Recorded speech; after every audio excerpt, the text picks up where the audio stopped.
함께 나누실 말씀은 출애굽기 5장 1절과 3절 말씀입니다. 오늘 출애굽기 5장 1절과 3절을 같이 봉독하시겠습니다. 그 후에 모세와 아론이 바로에게 가서 이르되 이스라엘의 하나님 야훼께서 이렇게 말씀하시기를 내 백성을 보내라. 그러면 그들이 광야에서 내 앞에 절기를 지킬 것이니라 하셨나이다. 그들이 이르되 히브리인의 하나님이 우리에게 나타나셨은즉 우리가 광야로 사흘길쯤 가서 우리 하나님 야훼께 제사를 드리려 하오니 가도록 허락하소서. 야훼께서 전염병이나 칼로 우리를 치실까 두려워하나이다. 아멘. 네, 오늘 저는 출애굽기 5장을 통해 말씀의 은혜를 나누고자 합니다. 그리스도인들이 신앙생활을 하면서 어려움을 겪을 때가 많이 있습니다. 그 어려움이 우리의 잘못으로 인해서 생길 수도 있고 또 불순종 때문에 오는 것일 수도 있습니다. 그런데 이런 거가 상관없이 때때로 우리에게 하나님의 말씀에 순종하면서 나아가고 또 일을 하는데도 불구하고 맡기신 그 사명과 일들을 감당할 때 예기치 않게 만나는 고통과 그런 어려움들이 처할 때가 있는 것입니다. 많은 그리스도인들이 이러한 상황 때문에 신앙의 회의도 느끼고 또 많은 낙심과 포기를 하고 그런 일들을 어려움을 겪기도 합니다. 오늘 바로 앞에 모세와 아론이 바로 앞에 서게 됩니다.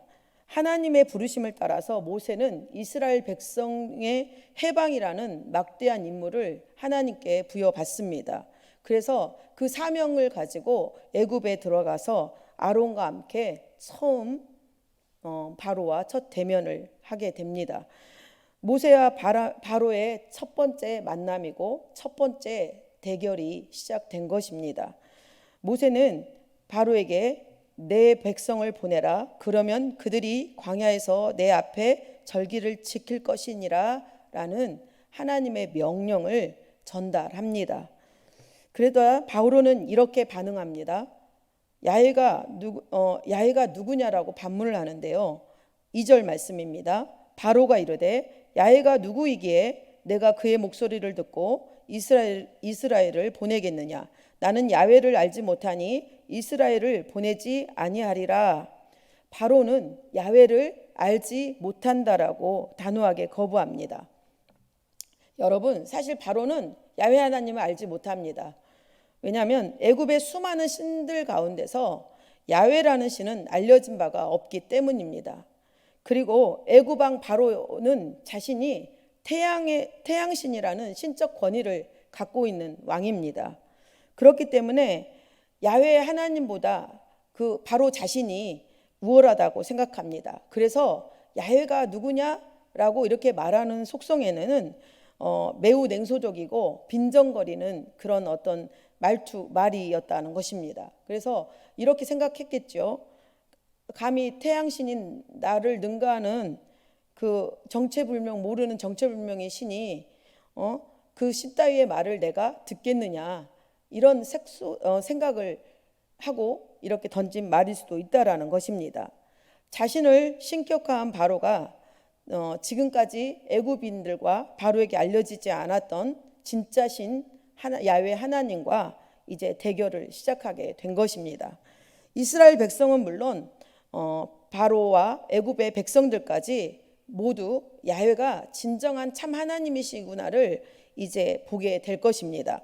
인간은 참 하나님을 만날 때 스스로 내가 절대적인 신이 아니고 또 무능하고 나약한 인간이구나라는 것을 깨닫게 됩니다. 그래서 인간은 그 하나님 앞에, 깨달은 하나님 앞에, 참 하나님 앞에서 무릎을 꿇게 되는 것이고 그 안에서 참된 생명과 자유를 얻을 수가 있는 것입니다.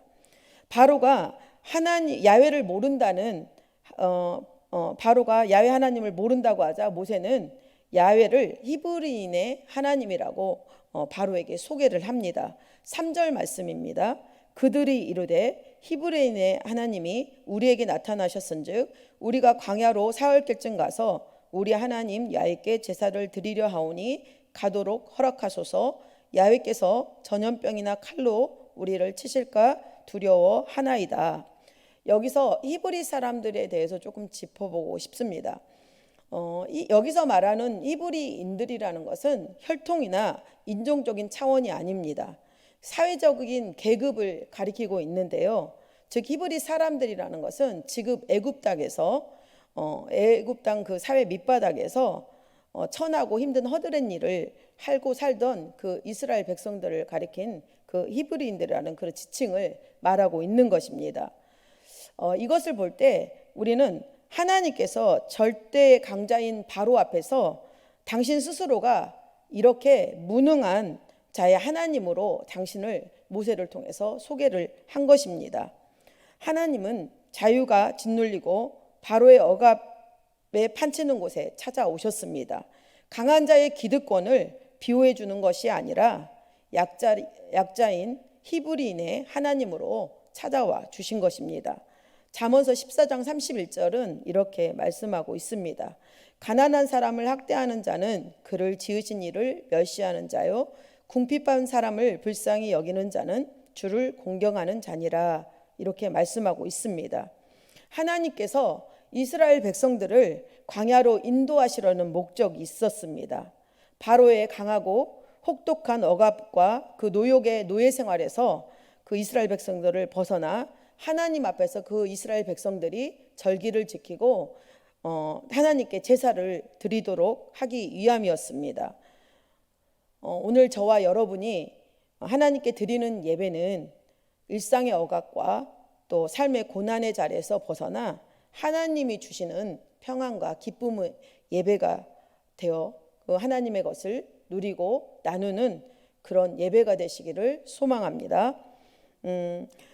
이로 인해서 모세가 이런 요구를 하게 될 때 바로는 이렇게 표현을 합니다. 7절과 8절 말씀입니다. 너희는 백성에게 다시는 벽돌에 쓸 집을 전과 같이 주지 말고 그들이 가서 스스로 집을 줍게 하라. 또 그들이 전에 만든 벽돌 수요대로 그들에게 만들게 하고 감하지 말라. 그들이 게으름으로 소리질러 이르기를 우리가 가서 우리 하나님을 제사드리자 하나니. 바로는 모세의 요구를 거절했을 뿐만 아니라 더 이스라엘 백성을 학대하고 혹독하게 혹사시켰습니다. 그는 흙벽돌을 만드는 집이 필요한데 그 집의 제공을 중단시키고 스스로 너희가 그 집을 구해서 벽돌을 만들게 한 것입니다. 그러고 나서 생산량은 줄이지 않고 그대로 그 생산량을 이렇게 만들어내도록 그렇게 혹독하게 그 노동을 시킨 것입니다. 이러한 바로의 조치는 다시는 너희가 나한테 그런 요구를 하지 말아라는 그런 원천 봉쇄를 이렇게 한 것입니다. 바로는 이러한 광야를 통해서 어떤 것을 추구하고자 했냐면 모세와 이스라엘 백성들 사이를 이간하려고 했던 것입니다. 이스라엘 백성들에게 이를 혹독하게 시킴으로써 모세에게 걸었던 기대를 무산시키고 그 사이를 갈라놓으려고 한 것입니다. 두 번째는 바로 자신만이 최고의 권력자라는 것을 은연중에 드러내는 것입니다. 이스라엘 백성이 편안하게 일하고 살 수 있는 길은 하나님이 아니라 바로 자신의 뜻에 달려있다라는 것을, 그런 어떤 냉혹한 현실을 이 이스라엘 백성들에게 경고한 것입니다. 또한 모든 책임을 모세에게 뒤집어 쓰려는 것이었습니다. 이스라엘 백성이 당하는 이러한 사태, 이런 고난은 바로가 아니라 모세에게 있는 것을 상기시켜 주는 것입니다. 모든 잘못과 책임이 모세에게 뒤집어 씌워서 모세를 통해서 하나님의 명령을 거짓말로, 또 그 거짓말을 듣지 말도록 이렇게 조치를 취한 것입니다. 하나님의 말씀을 바로는 거짓으로 치부해 버립니다. 9절입니다. 그 사람들의 노동을 무겁게 함으로 수고롭게 하여 그들로 거짓말을 듣지 않게 하라. 이게 모세가 백성들에게 내린 그런 어떤 조치였습니다. 하나님께서 저와 성도님들에게 시키시는 일, 맡기신 일들이 어떨 때는 평탄하고 쉬운 것도 있습니다. 그렇지만 모든 것이 다 평탄한 거나 쉬운 일은 아닙니다. 사소한 일에도 우리는 대가가 필요한 것들을 우리는 경험도 하고 또 많은 체험이 있었을 것입니다. 그런데 하물며 한 민족을 이끄는 일이 쉬운 일이겠습니까? 의롭고 의미 있는 일, 하나님께서 행하고자 하시는 일에는 그만한 대가가 요구가 됩니다. 시편 126편 5절 6절 시편 기자는 이렇게 고백합니다. 눈물을 흘리며 씨를 뿌리는 자는 반드시 기쁨으로 거두리로다. 울며 씨를 뿌리며 나가는 자는 반드시 기쁨으로 그 곡식단을 가지고 돌아오리로다. 마태복음 5장 10절에서 12절에 산상수훈을 하실 때 예수님께서 이렇게 말씀하십니다. 의를 위하여 박해를 받는 자는 복이 있나니 천국이 그들의 것임이라. 나로 말미암아 너희를 욕하고 박해하고 거짓으로 너희를 거슬러 모든 악한 말을 할 때에는 너희에게 복이 있나니 기뻐하고 즐거워하라. 하늘에서 너희의 상이 큼이라. 너희 전에 있던 선지자들도 이같이 박해하였느니라 라고 이렇게 말씀하고 있습니다. 당시 애굽 노동의 어떤 그 감시 체제는 애굽인들이 감독을 맡고 이스라엘인들이 그 기록원을 맡는 그 두 가지의 부류가 있었습니다. 방식이 있었습니다. 최고의 그 통치권, 감독권은 애굽인들이 차지하고 또 현장 감시는 이스라엘 사람들한테 시킨 것입니다. 이것은 바로의 그 노련한 억압 수법이었습니다.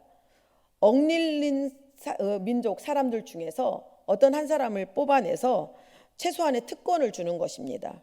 그래서 그 억눌린 동족을 이 특권을 가진 사람이 다시 짓누르게 하는 것입니다. 저희도 이제 일본 그런 탄압 그 식민 정책 때도 그런 일본을 일을 앞잡이로서 하는 분들이 많이 있지 않았습니까? 그런 것처럼 억압된 민족을 그 민족이 뽑아놓고 이렇게 억압하게 만드는 그런 어떤 악랄함을 이렇게 사용한 것입니다. 기록원으로 뽑힌 자들은 특권을 갖겠죠. 그래서 내가 바로 왕한테 이 감독관들한테 뽑혀가지고 이런 특권을 갖게 되었다. 그러면 그 특권을 가진 사람들은 그 바로 위한테 뭐 하겠습니까? 충성하지 않겠습니까? 그런 것처럼 이 기록원들은 바로의 억압 체제에서 적극적으로 그 바로의 일에 협조를 한 것입니다. 이러한 수법은 동서고금을 막론하고 억압받은 체제에서 착취제도를 운영할 때 즐겼었던 방식이었습니다. 이 기록원들은 아마 노역자들의 노동시간과 그런 어떤 노동량을 기록하는 책임을 맡고 있었을 것입니다. 감독들은 기록원들에게 압력을 가하고 또 기록원들은 그들의 동족을 억압했을 것입니다. 애국의 감독들은 하루에 할당된 일의 양이 충족되지 않았을 경우에는 기록원들에게 매질을 하고 신문을 하였습니다. 이것을 14절이 말해주고 있습니다. 바로의 감독들이 자기들이 세운 바 이스라엘 자손의 기록원들을 때리며 이르되 너희가 어찌하여 어제와 오늘에 만드는 벽돌의 수요를 전과 같이 채우지 아니하였느냐 하니라. 기록원들은 이런 공경에 처하게 되자 바로를 찾아가 집도 주지 않고 이전의 양만큼 벽돌을 만들라는 것은 부당하다고 이렇게 호소를 하게 됩니다. 15절과 16절 말씀입니다. 이스라엘 자손의 기록원들이 가서 바로에게 호소하여 이르되 왕은 어찌하여 당신의 종들에게 이같이 하시나이까? 당신의 종들에게 집을 주지 아니하고 그들이 우리에게 벽돌을 만들라 하나이다. 당신의 종들이 매를 맞사오니 이는 당신의 백성의 죄인이다. 그런데 여러분, 이렇게 호소를 한 백성들에게 나가온 결과는 무엇일까요? 무엇을 얻었을까요? 얻은 것이라고는 사태를 더욱 악화시키는 것뿐이었습니다. 바로가 그 기록원들을 질책한 것입니다. 17절입니다. 바로가 이르되 너희가 게으르다 게으르다 그러므로 너희가 이르기를 우리가 가서 야훼께 제사를 드리자 하는도다. 그들이 고욕에 시달려서 죽을 정도로 일을 했는데도 바로는 그들에게 게으르다고 이렇게 말을 한 것입니다. 사람들은요, 자기가 처한 상황과 환경이 주는 억압에 길들여질 때가 있어요. 그래서 그 현실이 주는 그 안락함과 그 자기가 갖고 있는 그 편의, 자기가 갖고 있는 그런 어떤 기득권에 안주하여서 또 그렇게 자유를 포기하고 또 미래를 저버리는 경우가 많이 있습니다. 아마 이 기록원들도 바로한테 그렇게 호소한 것이 아마 자기 어떤 그 특권 가지고 있는 것, 자기는 노동을 하지 않지 않습니까? 그러니까 어떤 그런 기득권을 좀 자기가 좀 챙기고자 그렇게 호소하고 나갔던 것은 아닌지 이렇게 생각이 됩니다. 그래서 이렇게 우리는 할 때 우리 같은 경우는 하나님을 믿는 자들입니다. 그렇기 때문에 어떠한 상황이 있더라도 우리는 현재 상황에 처한 나를 잘 점검하고 내 신앙을 점검하고 우리는 끊임없이 미래지향적으로 하나님의 비전을 꿈꾸며 담대하게 미래를 향해 그 꿈꾸는 것을 향해 소망하고 나가야 될 줄 믿습니다. 이에 대해 모세에 대한 기록원들의 비단이 쏟아집니다. 기록원들이 바로를 만나고 돌아올 때 그때 그들의 심정은 비탄했을 것입니다. 매우 절망적이었을 것입니다. 그때 이렇게 나오는데 길에서 모세와 아론이 서 있었습니다. 그들의 고된 노역과 절망적인 모든 상황이 모세와 아론에게 있다는 것을 책임을 돌리고 그들에게 비난을 퍼부었습니다. 전혀 실현 가능성이 없는 요구를 괜히 바로에게 해가지고 엉뚱한 그 어떤 일만 더 혹사시키는 그런 어떤 일을 만들었으니까 그거에 대한 비방을 끊임없이 한 것입니다. 21절입니다. 그들에게 이르되 너희가 우리를 바로의 눈과 그의 신하의 눈에 미운 것이 되게 하고 그들의 손에 칼을 주어 우리를 죽이게 하는도다. 야훼는 너희를 살피시고 판단하시기를 원하노라. 이렇게 하나님의 일을 할 때요, 종종 감당하지 할 때 그 예기치 않은 일들이 이렇게 일어난다라는 것입니다. 말씀에 순종하고자 살고자 하는데 고통과 어려움이 처할 때가 있습니다. 왜 그럴까요? 사탄이 가만두질 않는 것입니다. 갖가지 계략으로 하나님께서 우리에게 맡기신 일들, 또 우리가 하나님의 영광을 위해 하는 일들을 사탄이 가로막는 것입니다. 방해하고 힘들고 시험에 들게 하는 것입니다. 하나님께서 성도들에게 맡기신 순종의 길, 사명의 길들을 포기하게 만들게 하는 것이 마귀의 그런 어떤 방해라는 것입니다. 그렇기 때문에 우리는 항상 깨어서 마귀가 하나님께서 맡기신 우리 일을 방해하지 못하도록 항상 분별하고 말씀 안에 늘 깨어 있어야 될 줄 믿습니다. 바로는 이스라엘 백성의 해방에 대한 욕구를 무참히 밟아버리고 모세와 아론과 그 백성 사이를 분열을 일으키고자 했습니다. 그런데 바로의 이런 태도는 성공했습니다. 제사를 드리고자 한 시도는 호된 반격으로 인해서 호된 반격만 일으키게 해서 혼란을 주고 말았습니다. 모세와 아론은 도리어 모든 책임을 지고 비난을 받게 된 것입니다. 그러자 모세는 바로의 강팍한 모습, 또 이스라엘 민족들의 자기를 비난하고 그렇게 비난하는 그런 어떤 마음에 절망하고 하나님께 탄식하게 됩니다. 22절, 23절 말씀입니다. 모세가 야훼께 돌아와 이르되 주여 어찌하여 이 백성이 학대를 당하게 하셨나이까? 어찌하여 나를 보내셨나이까? 내가 바로에게 들어가서 주의 이름으로 말한 후로부터 그가 이 백성을 더 학대하며 주께서도 주의 백성을 구원하지 아니하시나이다. 모세는 하나님의 개입이 구원의 시작이 아니라 불행의 시작을 하고 느껴진 것입니다. 모세는 절망 상황 가운데서 자신에게 맡겨주신 하나님의 그 임무가 의심될 수밖에 없었습니다. 모든 것이 실패한 것처럼 보였습니다.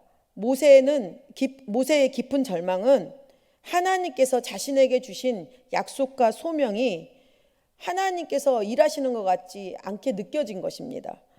하나님께서 좀 마루 앞에서 그렇게 할 수 있게끔 굴복시키고 그런 역사가 나타나야 되는데 아직은 없었던 것입니다.